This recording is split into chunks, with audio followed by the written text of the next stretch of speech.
జ్యోతి మొదట ఆత్మకూరులోని తన నర్సరీలో విత్తనాలు నాటినప్పుడు అక్కడ ఆమె విత్తనాలు మాత్రమే నాటలేదు, తనకు తన కుటుంబానికి ఉజ్వల భవిష్యత్తుని నాటింది.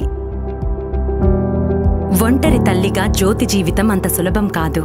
ఆమె తన కాళ్లపై నిలబడాలని నిర్ణయించుకునే వరకు. జ్యోతి యొక్క సంకల్పం గట్టిది.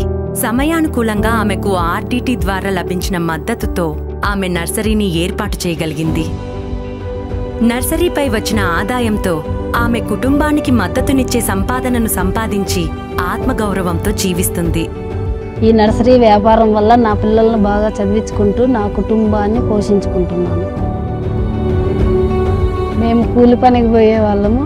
నర్సరీ పెట్టిన తర్వాత అభివృద్ధి చెంది నాతో పాటు మరో 10 మంది మహిళలకు కూడా పని కల్పించడం జరిగింది. ఈ రోజు జ్యోతి ఒక కాంతిలా ప్రకాశిస్తూ ఇతర మహిళలకు కూడా స్ఫూర్తినిస్తుంది. మహిళల ఆర్థిక స్వేచ్ఛకు మద్దతు ఇద్దాం. బలమైన మహిళలు మరింత బలమైన సమాజాన్ని నిర్మిస్తారు. రండి, మహిళలకు మరియు వారి భవిష్యత్తుకు మద్దతుగా చేతులు కలుపుదాం. ప్రజా ప్రయోజన రీత్యా రూరల్ డెవలప్మెంట్ ట్రస్ట్ చే జారీ చేయబడింది.